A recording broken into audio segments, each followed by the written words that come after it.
and welcome back to the Irish Hunting Podcast, the number one place for your hunting, fishing and country sports stories from around the world. Stick on the kettle, crack open a beer, put up the feet, relax and enjoy.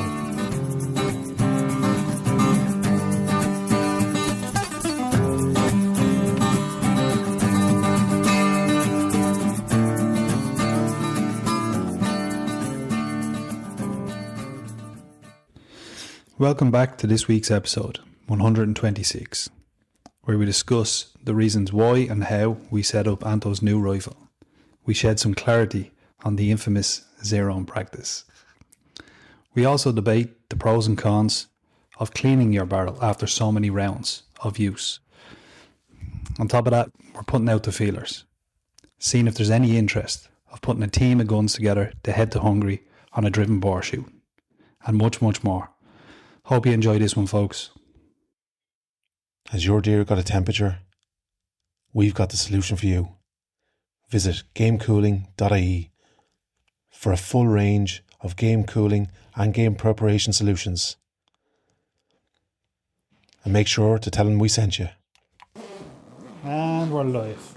Now, this is the first time in this room, buddy. I didn't realise it was the first time since it was done. Yep. Yeah. No, this is my little hangout area.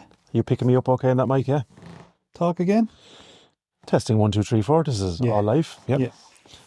Hear that zip opening there? Ooh. So, Anto's taken out his... So, we were out this morning. And it was Anto's first go with his new rifle. How did you get on?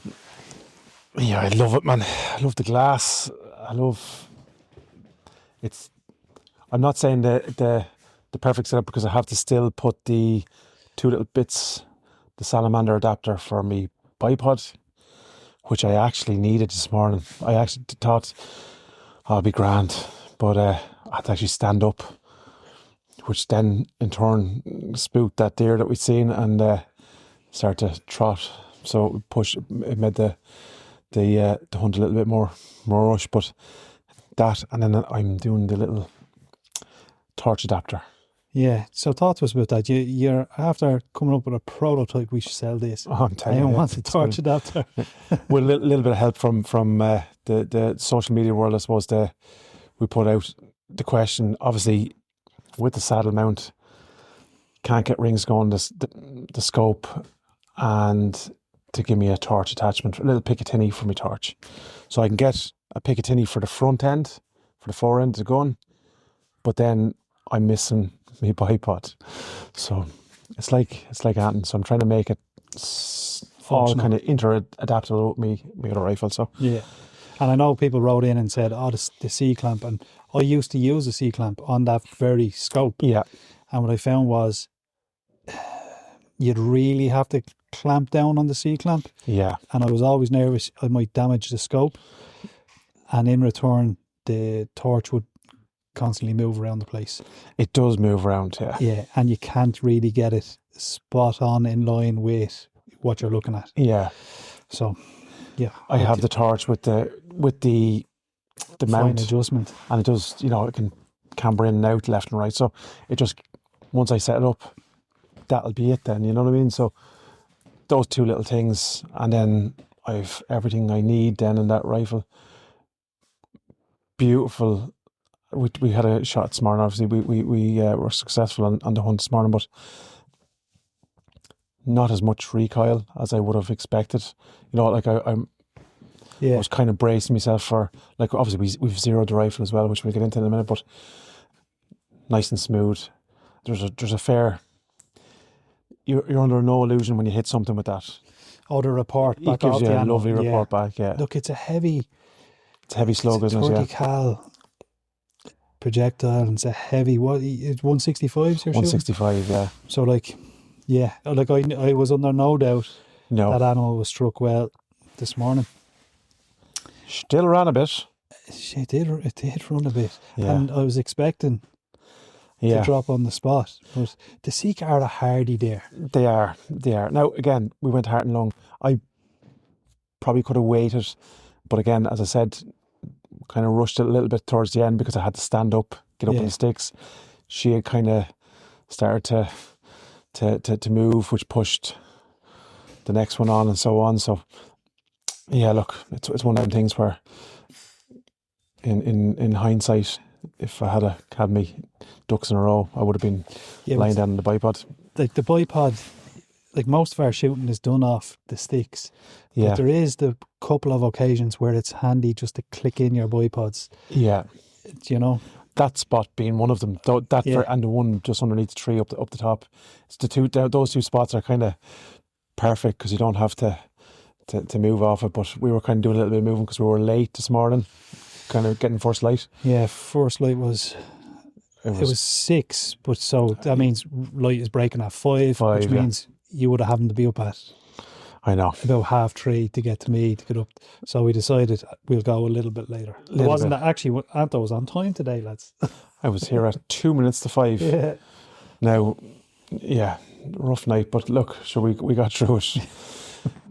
Yeah, and then you had a beautiful shot at the young, male. Yeah. 250 or 240, I think, was it? Yeah, it was around that, yeah. Yeah, off the... yeah. It was off bipods. Off the bipods, yeah. Yeah.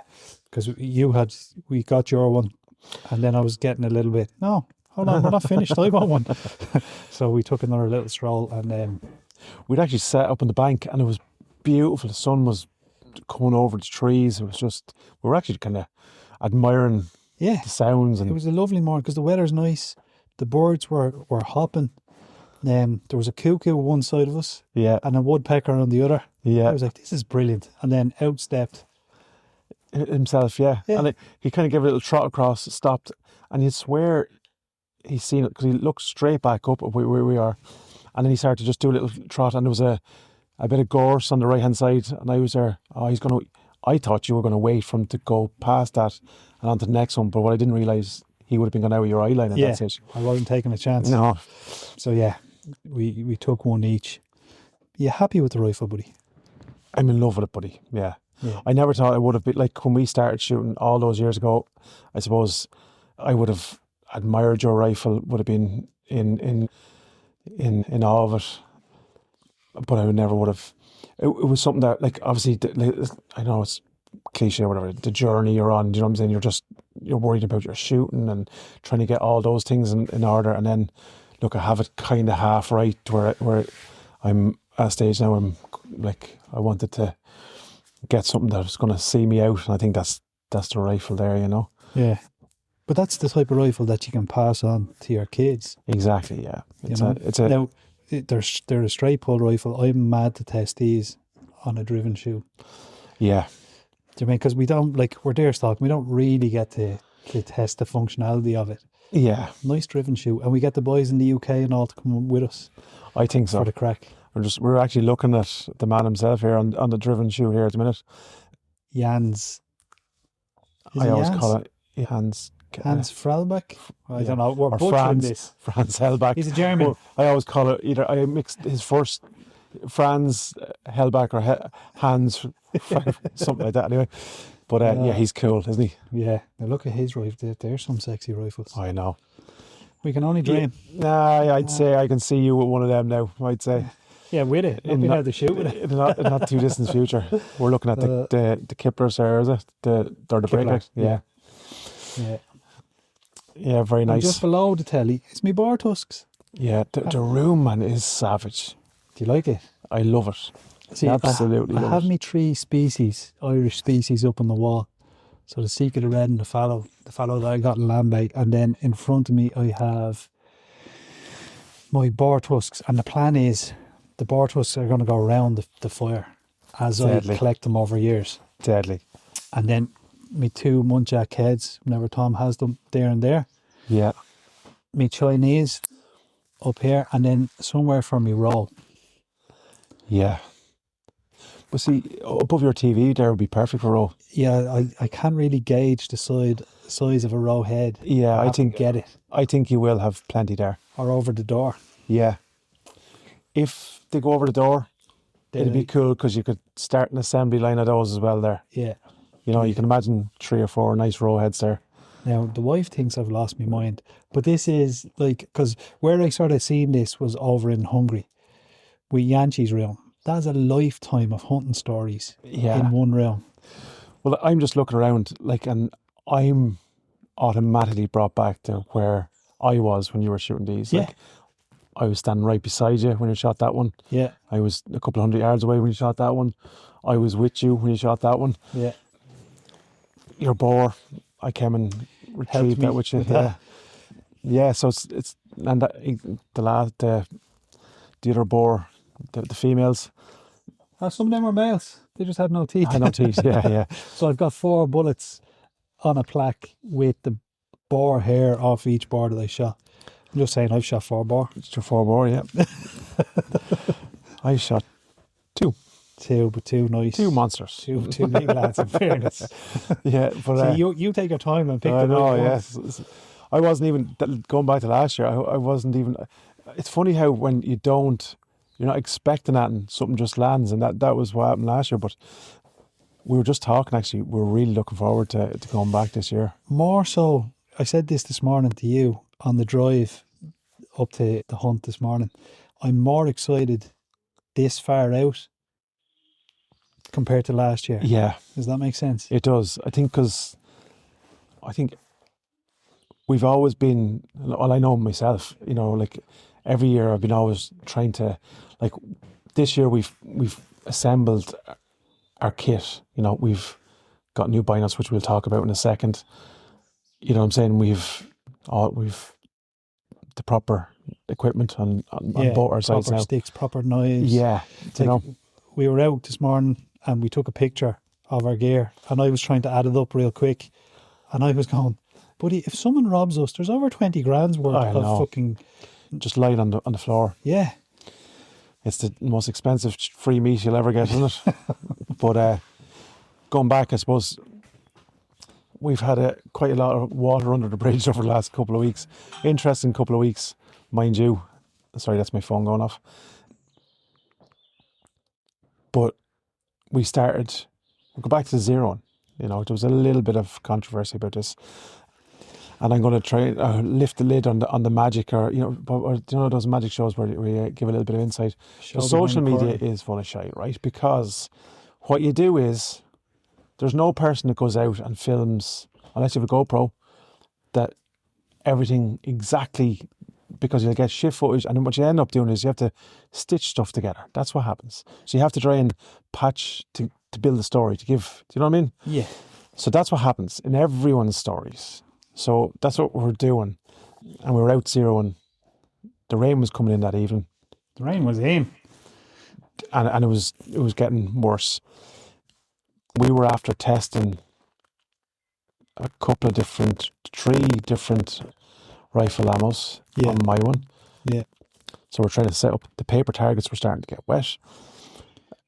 So then we were testing muzzle velocities on each one of them, and we're trying to set up our new chronograph. So all this was happening, and I didn't tell you, but I had the tripod in question, right? Yeah. Because I didn't have my salamander adapter. I was waiting on you. So I was taking videos of that and I was trying to set that up. And I was like, this is a load of bollocks, this thing. It kept collapsing on me, But there's a little twisty thing on the top to stop it for 3 different height settings, or, you know what I mean? Yeah. And I was like, I didn't even get to tell you that story. I was trying to set up this, and the rifle would just collapse. I said, what sort of a thing is this, man? So everyone was going that way. Because we nearly had called it off. Because we were under that much pressure. So we were missing a couple of, like, it's a precision job that we were trying to rush a little bit. Yeah. Like, I wasn't late, but you were there and set up the targets. When I arrived, you were bar sighting. Yeah. Using that adapter. Yeah. Right? And you had never shot a 30-06 up until this point. Yeah, I know. And I remember I said, here, have you shot this? No. Go on, take 2 bleeding shots there and see what it's like. Sure, even in one of the videos, you can see you fire and then you turn, there's a big smiley head. I know, yeah. That's the one where you had said to me, will you feel it, see how... Yeah. And I had turned up with a big kind of, I like it, But people take a fucking 3-second clip, and that's what you did all day. Yeah. A 2-hour process. You seen 3 seconds. And it's, yeah, look, I had a little bit of a pop back because I was, this was kind of this was not I'm not trying to brag or any of that kind of stuff, but it was, it was a nice day for me. I put a huge amount of fucking work in to try and buy the rifle and then put it all together. I've been waiting since October. Then you're worrying about, did you pick the right scope? Did you pick the right caliber? All those things. Yeah, yeah. So then you're going out and you're finally getting to, and everyone was just lovely. It's minimal recoil. There's, you know what I mean? The glass was fantastic, even in the rain. And in fairness, as some of our 0-1 days went, it went well. We bore sight. We were on paper straight away. We weren't too far away. We didn't have to do huge adjustments to get us on the target. So, like normally you'd be half a box in, you'd be fucking still trying to, but it went reasonably well. So all those things, and then what happens is then you get a couple of, and look, generally it doesn't bother me, but on the other side of it, like you have to, I think we've enough shite attack coming from outside rather than our own. Do you know what I mean? And we've tackled this problem now a couple of times. I know, yeah, but like we're not going to change it. No. There are those people, not just in the shooting community, but in all the, haha, I got you. I know better. Than have you now? Yeah. Like you said in your video, and we made a couple of them videos because I sent you 2 or 3. I'm posting this. No, don't post that. But they'll take the time to, haha, caught you, but won't take the time to say, well done with youth development. Yeah. Or, that's great, you're running for a charity. Do you know? Yeah, so like what possesses people to take their phone out of pocket and actually go to the hassle of writing a comment just to disparage somebody? Like we had actually we were trying to do those videos and we had loads of them, and what we're going to try and do is try and walk through a 0-1 thing, and then both of us just said, oh fuck this, I have enough. We're getting lashed on. Do you know what I mean? So you're actually trying to help people, and like the very people who are commenting and pissing and moaning, I've never seen them show a video of how to do it. Like, so is it top secret? Or is it because you're afraid that somebody will you? You know what I mean? You shouldn't be doing that, And like all we're trying to do is there's loads of people out there who would love to know the answers, and we're just trying to do that. And if there is something that we are doing or could be doing in a different way, absolutely, we're the first ones to say that. When someone's giving you like positive feedback, like even if they're saying you're wrong there, but they're educating you. Yeah. And then there's people that want to have a sneer. Do you know what I mean? Like there was a few people there that actually went to the private messages and said, lads, just I don't know whether you know or not, but the barrel resting on the tripod, and like in fairness, and we were 100%. Yeah, we know, and they're 100% correct. Yeah. But as you rightly said, we were, that particular stitch of the video does not correlate to the point at which we were 0-1. Do you know what I'm saying? It was one of those things. And then I'd actually tried your adapter on at one stage. We had another couple of shots of that. So there was about 5 different videos intertwined in that video. So yeah, they were right and they were wrong. Do you know what I'm saying? Yeah. But look, grand. Look, any publicity is good publicity. It's doing all right, man. I don't know, it was 150, 160 metres this morning, not a huge length of a stretch of a shot. The deer ran 50 metres and dropped, which, grand, job done. I must be. Buddy, those, the Hornady rounds were stacking on top of each other. Yes. Followed very closely by the Sacco. Sacco, yeah. So like, that thing is spot on. Yeah. Very, very accurate. Aren't they? Very accurate rifle.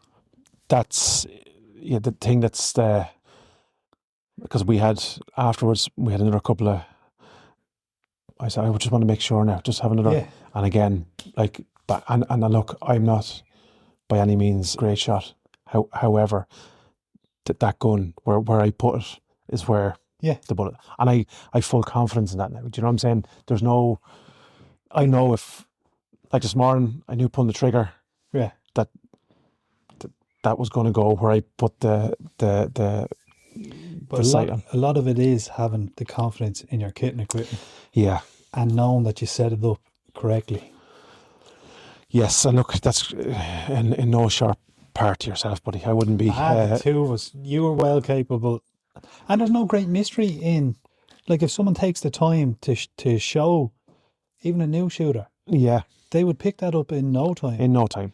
And look, we will revisit it probably over the summer when we've Nice weather. Not nice doing it weather in and the stuff. rain. Yeah, exactly.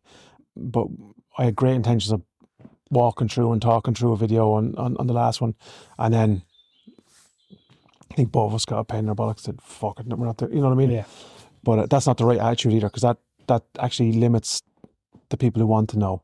Do you know what I mean? And look, the week before, I brought Sean Tyrrell out, did his rifle, went through the process, and I could have recorded that. Yeah, It's just when you're in the midst of it, the yeah. last thing you think of is I know. Yeah, recording. yeah, But if there is interest in showing zero muzzle velocities, how you get your clicks yeah. for a dialable scope, we can do that. It'll be a bit of work. That's not going to be one small video. It'll be, No, we will. I think we'll over the summer when we have a little bit more time. Whenever, like, obviously the season is at an end for both of us now.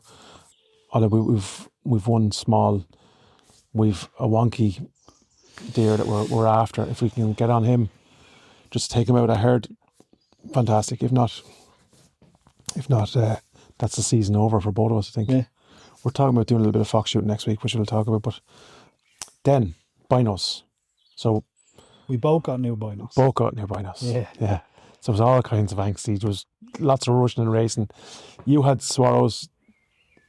You trade them off, and you bought Leica. Yeah.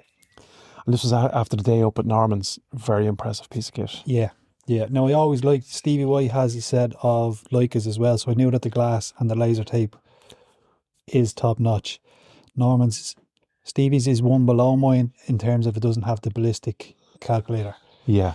Norman's is one above mine where it has fucking whistles and everything. Yeah. So I got a really good deal on Dundale, and I bit the bullet and took these. Now the glass in the Swaros was brilliant. Yeah. Very, very good, but it just didn't have the... Yeah, they're heavy. But Heavy. these are heavy-ish as well. Yeah, you said they were heavy. I find them very well balanced. If I'm being honest, I thought the Swaros were Too heavy. nose heavy. Do you know what I mean? I found them Yeah. like you'd want them up on the sticks, man. Do you know? Yeah. Whereas those ones, you're glassing, no issue. Look, any bite that you're holding for an extended period of time, but I just thought they're bigger than the Blazer ones. But they're not. If you were looking at them, you say, "Oh, geez, they're twice as heavy." Yeah. But it's not. Yeah, and yours are noticeably lighter, I think, and more compact. Yeah, they are more compact. There's no doubt about that. The glass on both of them negligible in terms of the quality. Yeah, they're very... Yours is a higher magnification. Yeah, but as I said, The glass quality. the glass type, No, they're very, very... very, very similar. Yeah, and we're like, if anyone could record our conversations there this morning, like two We were all children kinds of happy. sitting on the side of the hill. I Hey, can see that. laser tape that thing over there. What are you getting? I'm getting that. Right, let's stretch it out further. Like we were laser taping up to 1,300 meters there. You know, like looking at the base of a tree, Yeah. and like if your rifle was capable of shooting, you could make, like I was saying, oh, there's a log there falling over at the base of that tree. Do you know what I mean? Like we were talking about back when we started. You know what I mean? We were running around up there with a pair of binoculars between the two of us. And now at the time, look, when I got them, they were 300 quid's worth, and I thought, 300? Am I Rockefeller spending 300 quid on a set of binos? And they did us for them, but there's a huge step up in quality of glass, what you can see at last light. Yeah. And then, like I was saying to you, the last time we were up in that very spot, You couldn't see. I couldn't. You were saying to me, look at that there. And I was there, can't see it, buddy. Can't see it. Yeah. Unless something was moving. Do you know what I mean? It was that kind of, and even you actually mentioned it there with the binos, you know, you think you're looking through them really clear, and then the center wheel, you just slightly adjust, you know, micro adjust, and it's like crystal, you know. It's like somebody's brought the deer, put it right in front of you. There you are now. And it's so handy the way it throws you back your telephone number. Yeah. Do you know? So for people you can input the data, your all your ballistic data from your chosen round, and then when you laser tape it, it'll actually feed you back on the screen how many clicks you have to dial in. So Yeah.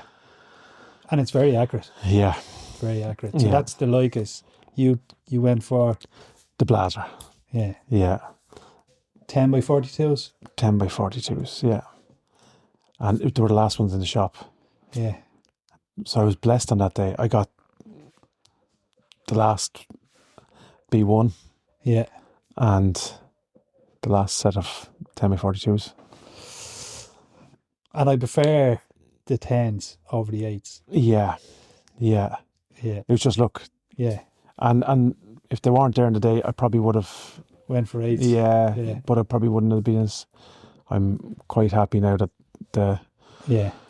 The Look, extra little bit of magnification does it does make a bit help. of a It difference. does help. Yeah, but like that, they're lovely. I got the now. It's an expensive game, this crack, You're gonna because sound like a wanker now. I am. But so I had the. I said to myself, "Oh, the harness and all is in that, and they give you a little kind of bino harness thing, right? But it's just one you put over your.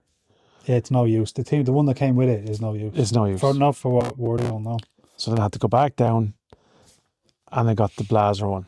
So the one, but it was only happened that we were over in Lambay. Remember, I was going around with the Vortex one, Kept on it popping kept on opening because you're crawling. Yeah. I said, yeah.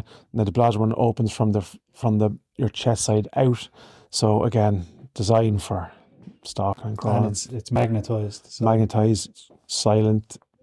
actually very strong magnet on it. Yeah, Very strong, because mine are magnetized, and I had yours there for a couple of days, and yeah, it's noticeably stronger. yeah. Look, and now.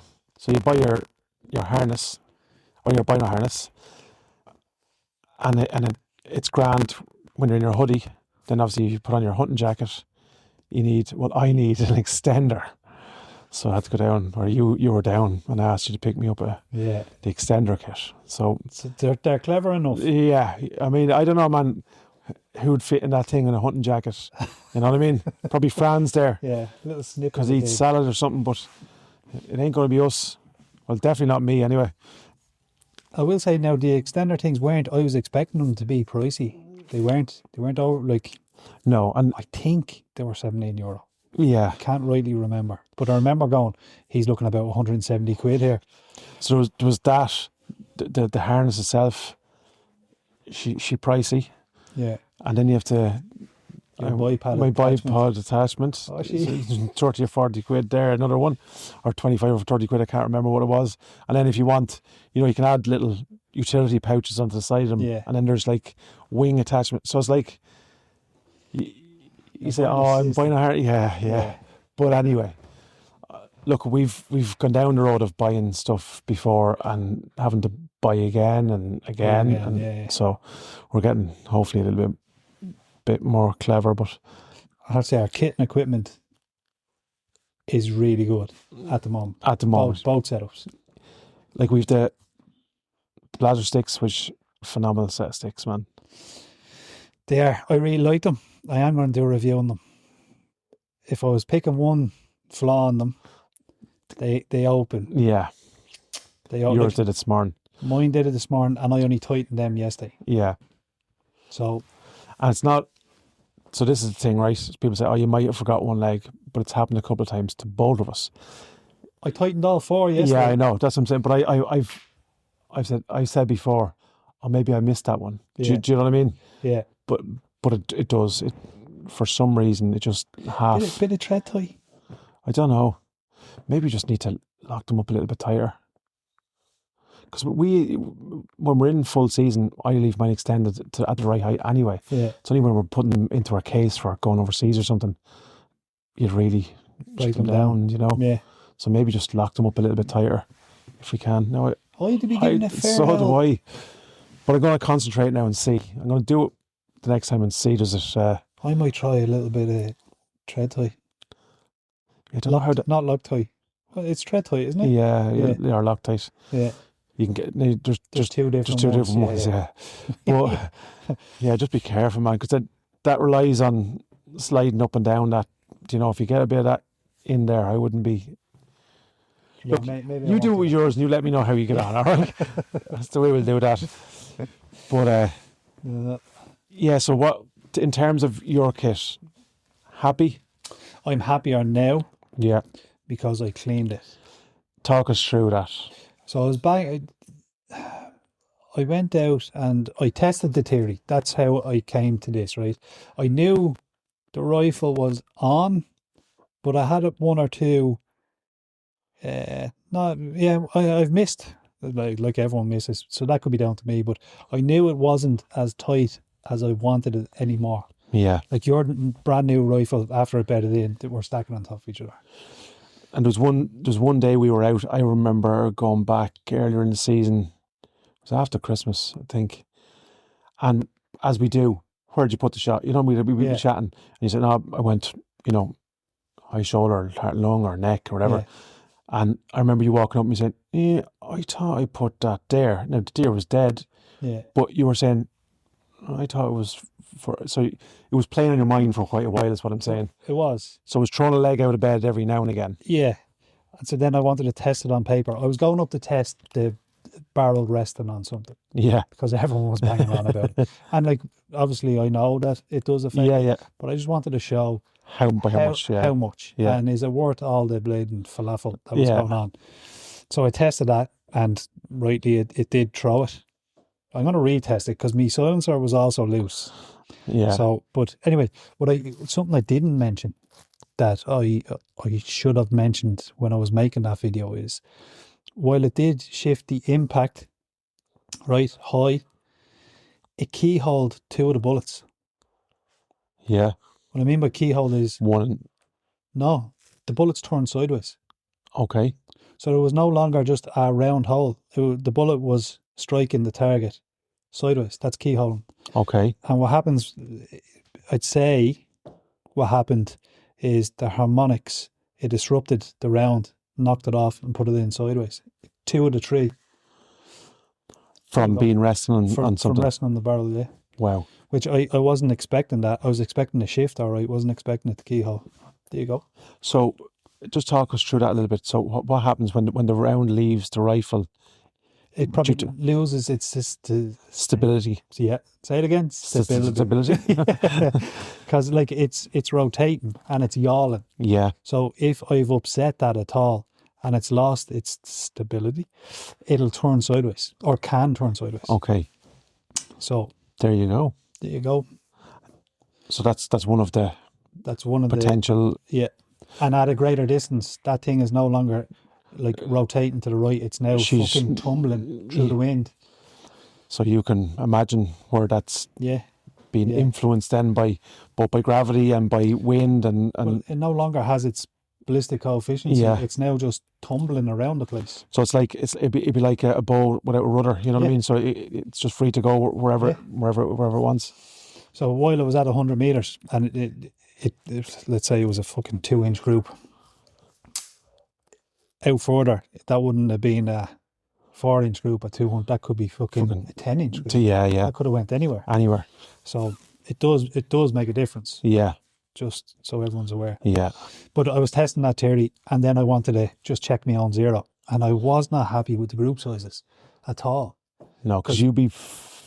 Yeah, Yeah. that not me, but the rifle is capable. Yeah. I knew the rifle was capable, so I decided I was cleaning it because I've liked that gun 5 years, and I've said this openly. I just pull it through. I've never actually cleaned it. Yeah. So I went to Lakelands, looked for carbon solvent and copper solvents. So I got the two of them, cleaning rod, because I never had a cleaning rod, and obviously the right caliber size brushes.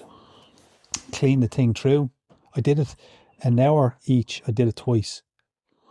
It was a 2-hour job, right? Yeah. Because I did it here during the day, an hour, had it clean, and then that night I was going, is it 100% clean?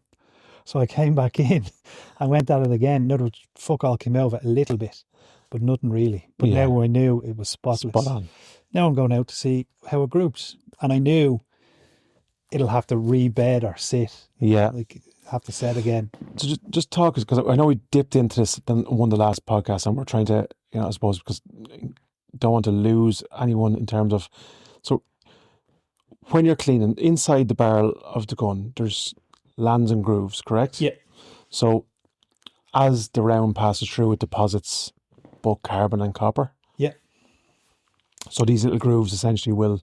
Not the lands and grooves. The lands and grooves don't get filled, but if you imagine, that's rifling. So the lands and grooves are the rifling. There's all different ways of making. I don't want to bore the No, but we'll people. dip into a little bit of it. There's let's say broaching is one way, right? Let's say you've a broach barrel, lands and grooves, but there can be little pits and pockets in there, just tooling marks, let's call them, for a better thing. And when you put your fouling down the barrel, it fills them. Yeah. Oh, yeah. And when you first get your barrel and you fill all of them with both carbon and copper, that is your barrel starting to be bedded in. Yeah. That's what they call bedded in. So I brought it right back as best I could to factory settings, let's call it. Yeah. Now, I'll never get it. Yeah. Exactly.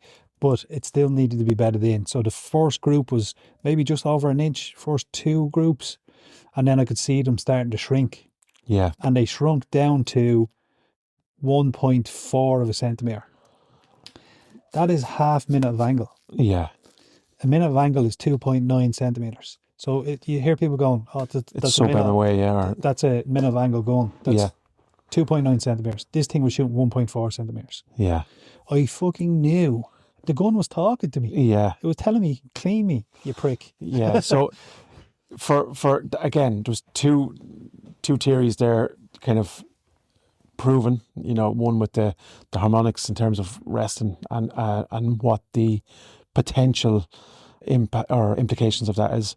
The second one is then, as you described there, inside the barrel of the gun, if not properly cleaned, it will affect. I'm not saying I don't know, because I can't. I'm not neither qualified but it definitely affected your gun. I can only talk about me. Yeah.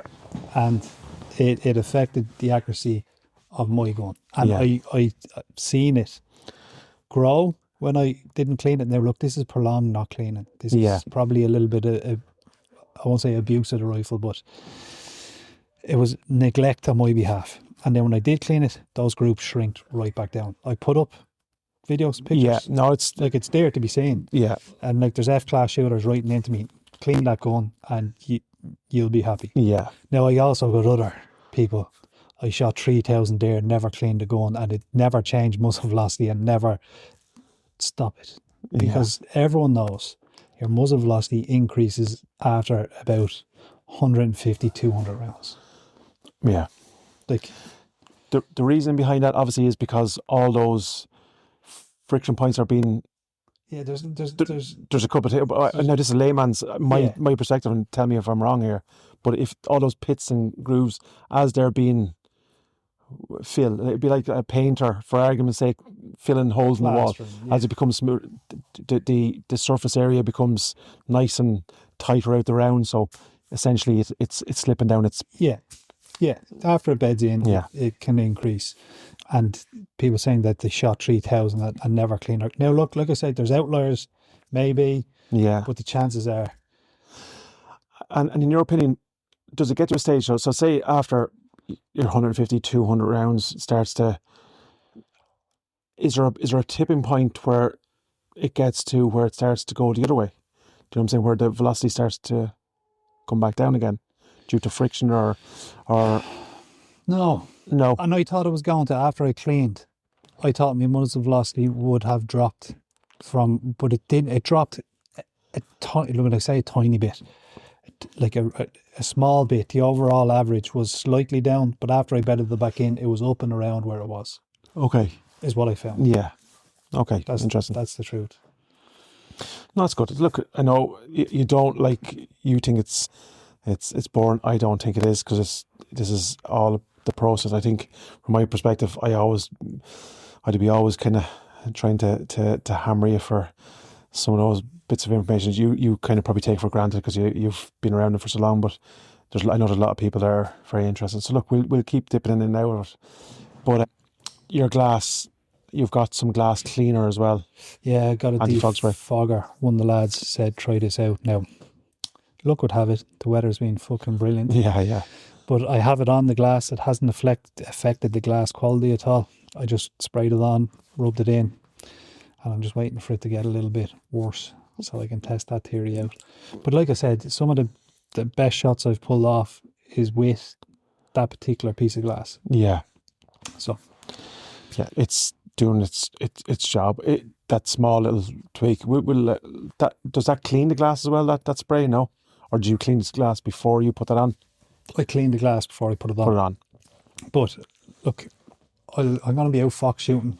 Yeah. It is going to rain. I will find out very lively Yeah. No, if we'll it's do. working or not. Good stuff. Because I would go back to one of them B1 scopes. Yeah, and I felt a bit guilty actually because obviously that was your scope in the shop, and look, the I knew you had the issue with the Schmidt and Bender, and I was saying, afterwards. But I changed away from that for a reason. I know, yeah. I wanted a second focal plane. I know, yeah. You know? Look, we were saying this morning, it's very, very hard to get the perfect, like, because you said to me this morning, if that was in second focal plane, it'd be the perfect scope for you, you know, so. They actually don't make that scope in second focal plane. And why is that? The way... First focal plane, second focal plane, you're going to get your diehards for either or. First focal plane, it grows with your zoom magnification, so you have got it through. But it doesn't matter. That's A1 reticle, yeah, which is just a clean crosshairs with a dot. So making it grow or shrink makes no difference. It would only be if you had hash marks on the inside. On the inside of it, yeah. Then you could hold over at any magnification. That's what it's for. Yeah. But unfortunately, that doesn't have it. So they could have if they went second focal plane with that scope, that would be probably the best perfect scope for me. Yeah. Come on, Blazer. Get with that. Let's do it. But no, look, as I said to you, I'm over the moon with it. I don't think, is there any other pieces of kit that you're looking at that you need to get? No. Well, my night vision. Your night vision, yeah. You're waiting on your license for that. Yeah. And that's it? That's all I can really... I have everything else. Now, this is years upon years of gathering. Trial, it's not error. like I just went out yesterday Yeah, and I bought know, all this. But I'm really happy with the setup I have. And the night vision, I know from being over with Chris and Tom in the UK, I will be very happy with that night vision. Yeah. No, you won't go wrong with that. Yeah. You won't go wrong with that. And that'll be, I suppose, feed us into... We have been doing a little bit with schools, obviously. We've been doing a little bit with the conservation. We've been putting up owl boxes. We're putting up or helping or hindering boxes. Fergal with the Swift boxes, and that's some of the things that we're trying to advertise. You know, to try and get people aware. It's awareness more so.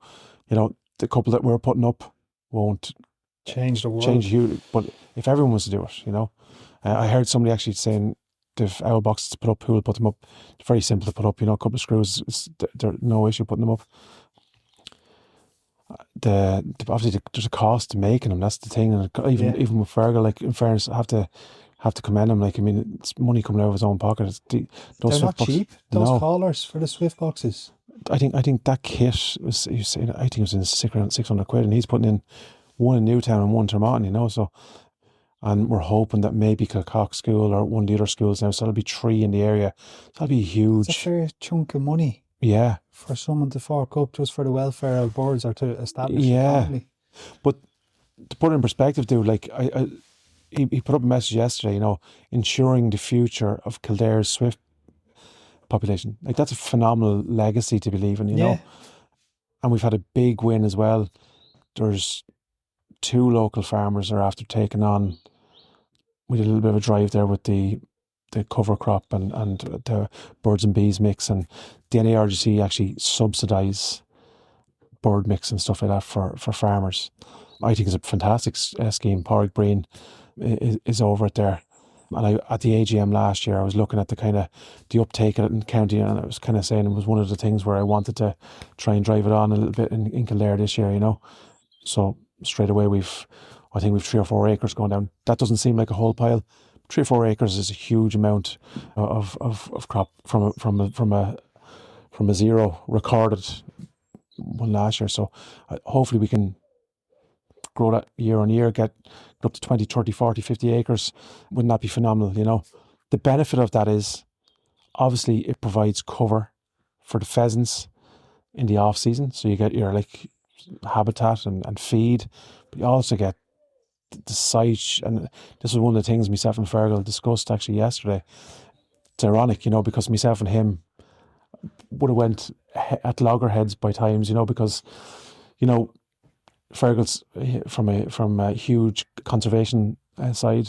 I would have been banging the drum that we're hunters, but we're also conservationists. You know what I mean? So, but we're on opposing teams. You know. Yeah. And I said, or we said yesterday, isn't it funny? Like how the two of us are community-wise are intrinsically linked.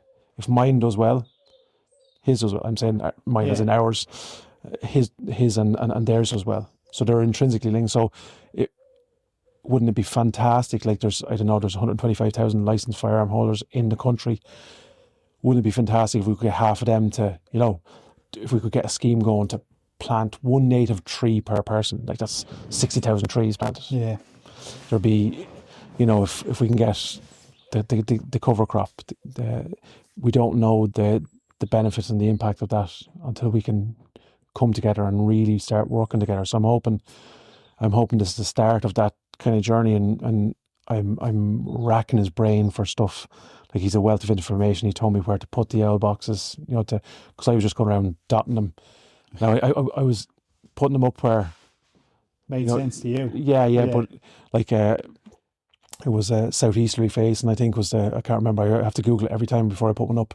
I get out my compass and all, so I was putting them in the right direction, and I was giving them but then I was putting some of them too close together. Do you know what I mean? So he was telling me, no, keep them, because the male and the female will nest apart or roost apart, and you don't want them beside each other because she won't settle on the chicks, and so all this kind of stuff, you know, that I wouldn't have known. Yeah. I would have had my heart in the right place, but he has the knowledge. So that's the benefit of working together, you know. We have a community that wants to get involved and help. He has a community that's a wealth of knowledge. So let's try and embrace it and push it forward, you know. Yeah, no, we've done good things this year. Like I think we have, yeah. Yeah. We want to do more, but it's fucking time. It's time, buddy. We're in the schools next week again. I've the incubator set up, ready to rock and roll, and the boxes they're going in next week. You've incubator down. I've 60 eggs there on the go. On the go. I've a brooding box. I just have to pick up a heat lamp for when they pop out. Yeah, and then I'll be ready for another batch.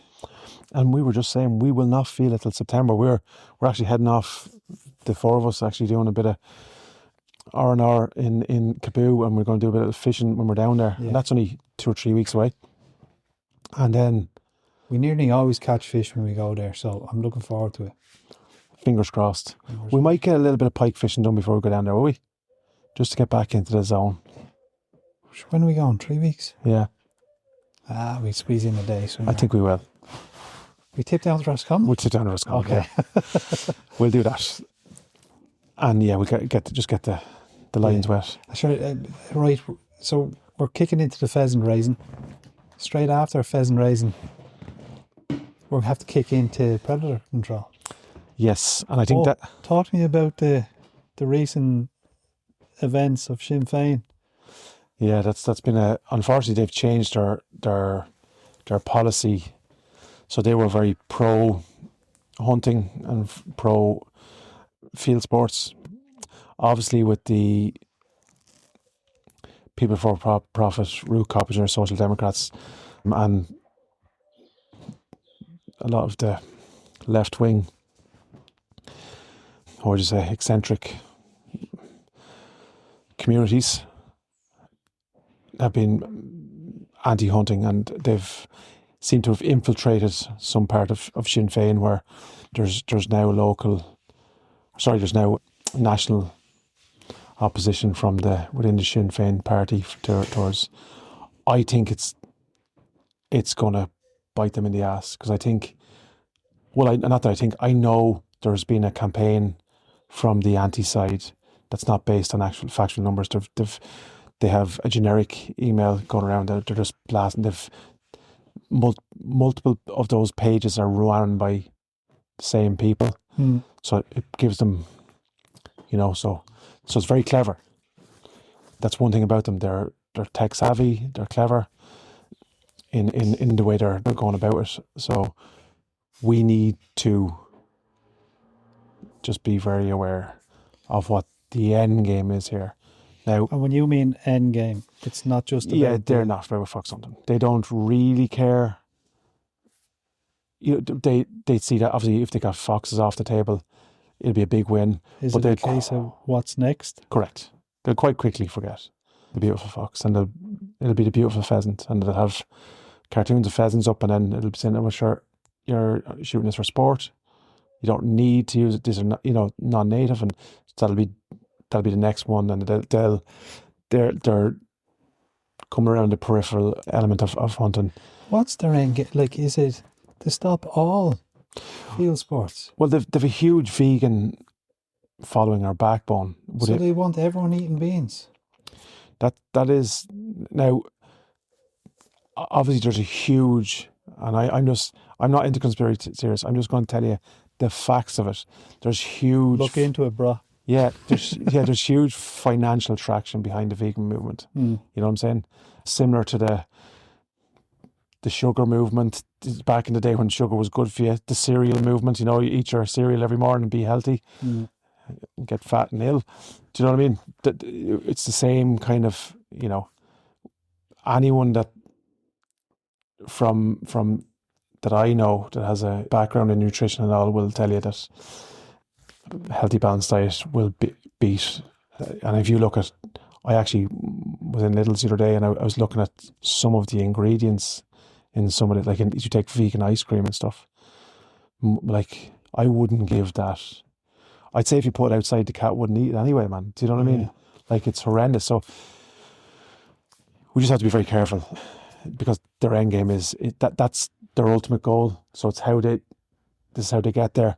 There's huge, if you look at these, I'm not going to name them in particular, but there's pet rescue farms dotted around the country. And I've actually visited one of these in my guise as a construction worker. And I've seen the sort of stuff that these are not people with farming backgrounds. And you know what I'm saying? In my opinion, their heart is in the right place, absolutely. Do I believe that the animals are living their best life in these places? I wouldn't suggest so, do you know?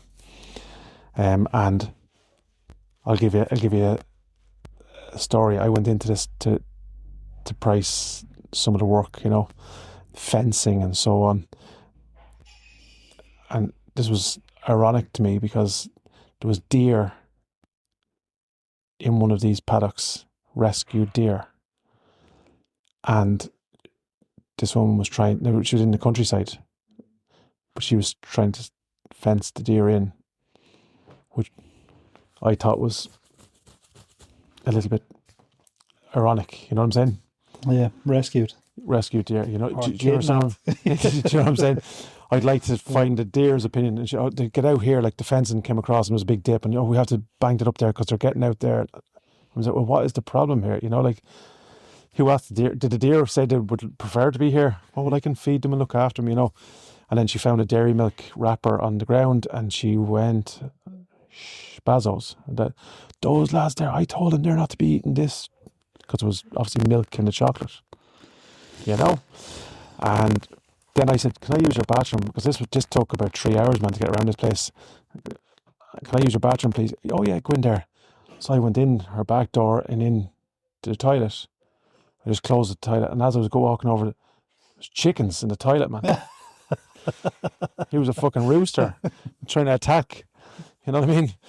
Now I don't know whether he thought there was grub on the table here when I took out little Jimmy or something. He's there, but yeah. So there's fucking chicken shit on you know what I mean? Yeah. Do you know? I just like it. Heart, right place.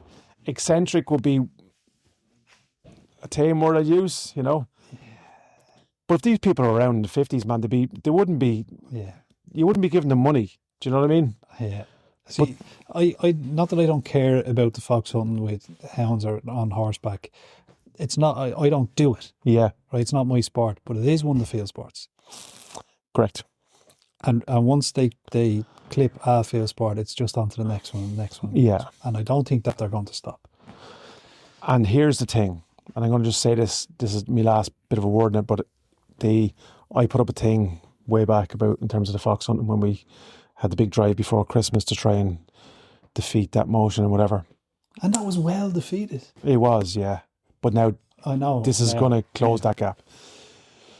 So one of the members of our county basically just said, "Who cares?" Right? This is from a hunter, right? So look at it this way: they're now looking at changing the way they go at it in terms of it's hunting with dogs for leisure. So now you going out and using me spaniel correct to push game, or even hunting for that could be dummies. You know what I'm saying? Like it's a dog. They could go down the way you're training your dog. Your dog might want it. Do you understand what I'm saying? These are all the angles they can go down.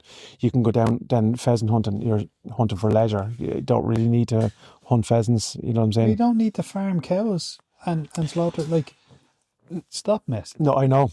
But this is the door that's been opened. Do you know what I'm saying? So it all becomes nice and fuzzy, and we want to be very, very careful, I suppose, where we think it.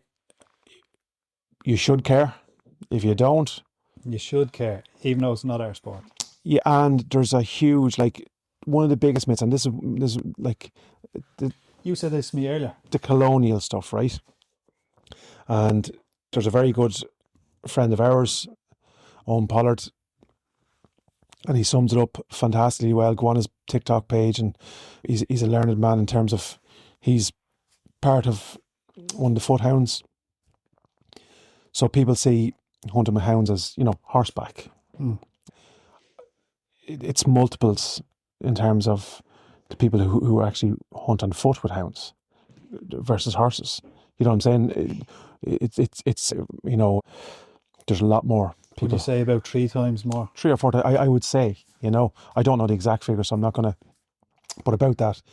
So the idea of that, the first thing they'll say at these things is, oh, it's people hunting, rich toffs on horseback, Now, me and you both know people who hunt on horseback. Yeah, I do, yeah. I would not describe any of them as tough nose or up their own, you know what I'm saying? Some of them came from the same estate I grew up with in Tella. So there you go. Hard working, absolutely they are. Because you have to be. And you talk about care for animals. You want to see the way they mind both their horses and the hounds. It's different level. Yeah. Like you would like I've seen vegans saying they don't give their dogs meat. Do you understand what I'm saying? Now the dog is no acrobat. I guarantee you, put your cornflakes there, put the meat there, give the dog a choice. Yeah.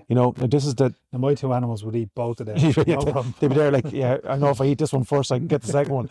But yeah, you hear me like. So there's that. Then obviously, Ireland has but a Celtic history of hunting on horseback. That's one. So, and two,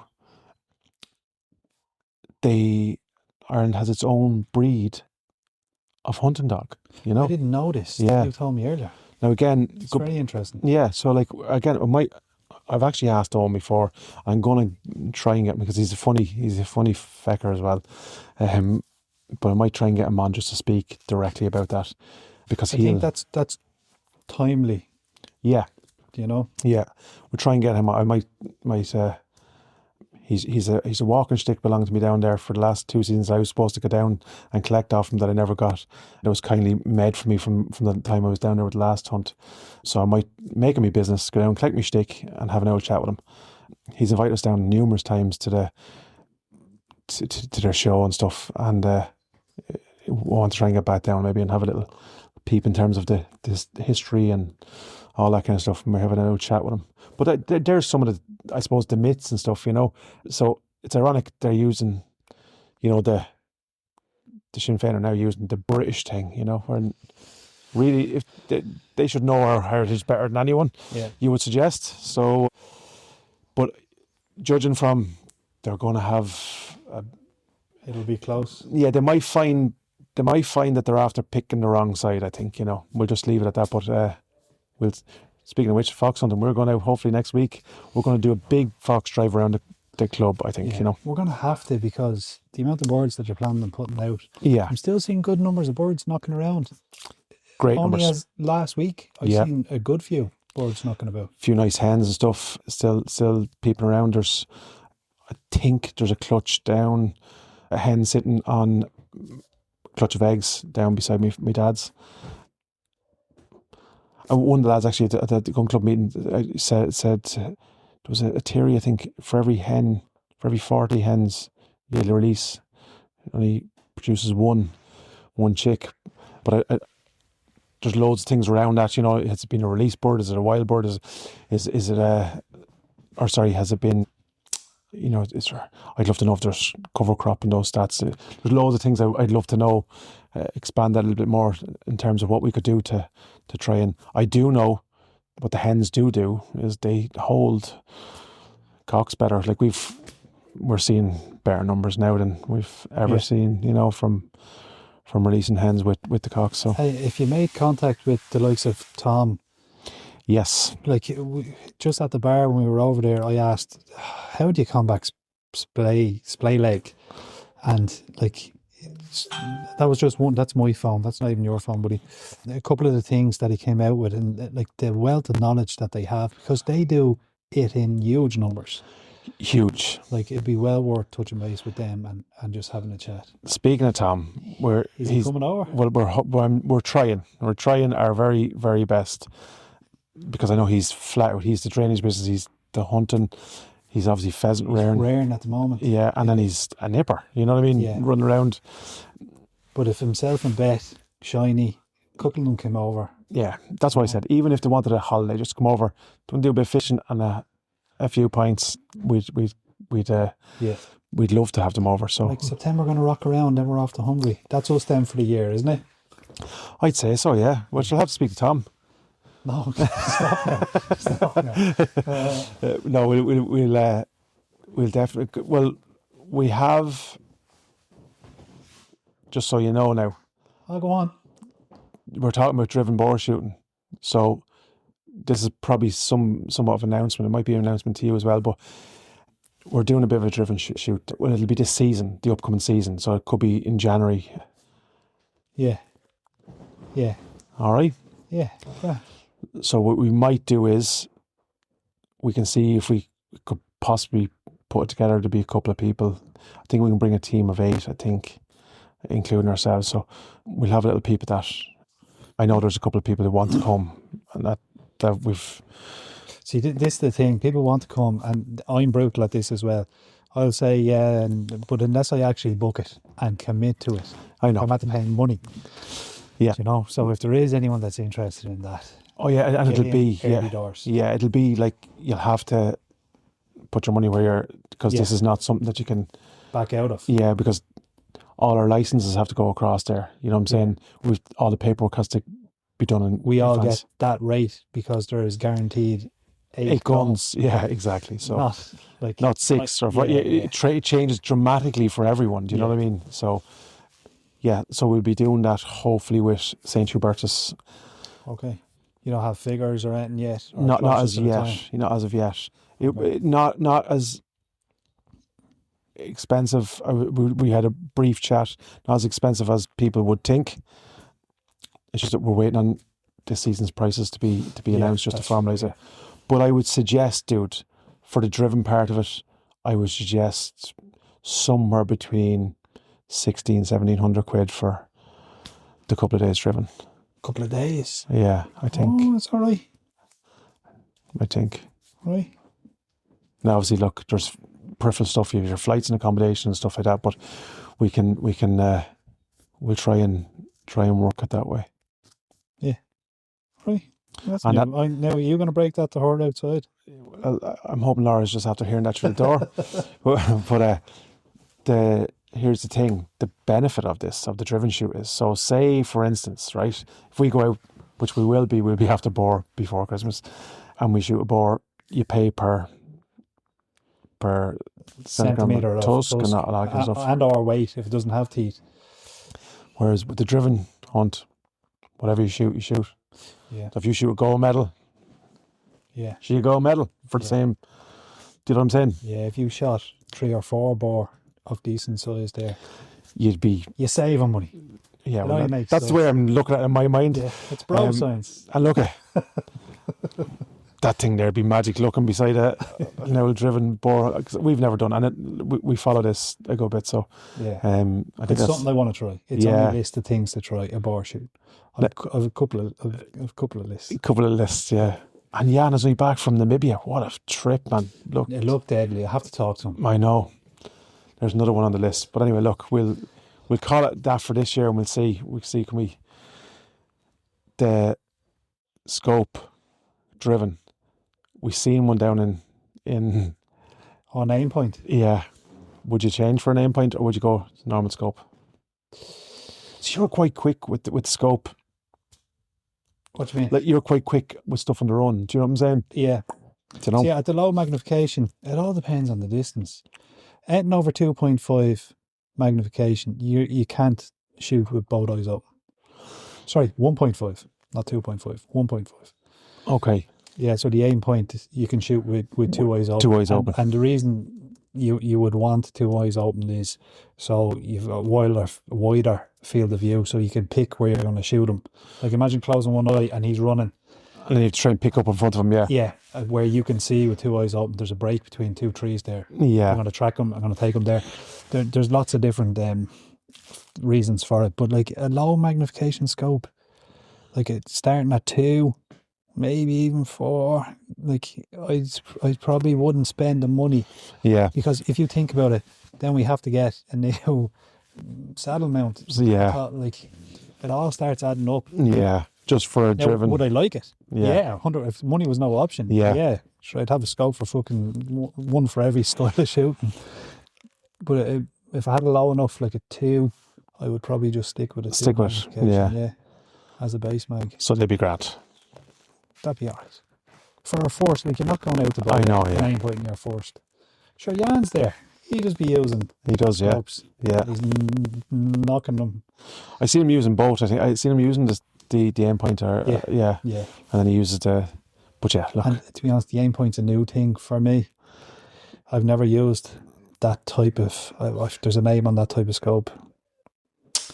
I can't really remember the name of it, but it would be a new thing for me to try and learn and get Yeah. good at. Yeah. Like, where can you even practice that type of thing here in Ireland? I don't know. I don't know where it was in the UK, but my memory's gone to ratchet at the minute. But there was a range that I seen. I don't know where it was, in England or here, where there was a moving target. You know what I'm saying? Yeah. I think I've seen them on Yeah. the shooting show there, the UK Field Sports. Yeah. I've seen them on that, all right. I can't recall one here on Ireland. Yeah. Maybe it's the UK. And my idea of a trolley pun thing. Get out of that, man. I'm not. Your idea was me running with a fucking something tied to me back. You just run that with it. I'll shoot at the target, all right, yeah? We wouldn't do that unless it No, was it's an only official tongue in range. cheek, yeah. All right. There's the thing. Just before we go, we'll end it on this, right? You can zero in a safe location that isn't an official range. Yes, with a correct backstop and Yes, safe location for being the imperative word. Safe location. For the people that keep on texting in, These are doing, yeah, these are doing illegal stuff. You absolutely we can. actually are not. no, because we checked that. I think early doors because I know everybody did it, Yeah. but then when we became kind of the podcast, then you have to double check. Right, can we actually do this? And yes, we can. So, yeah, just to be sure. Yeah. Anyway, have a great Sunday. You too. You were doing a little bit of dog training. I'm going home to walk mine. And yeah, I'll talk to you shortly. talk to you in the next one. See you later. Over and out.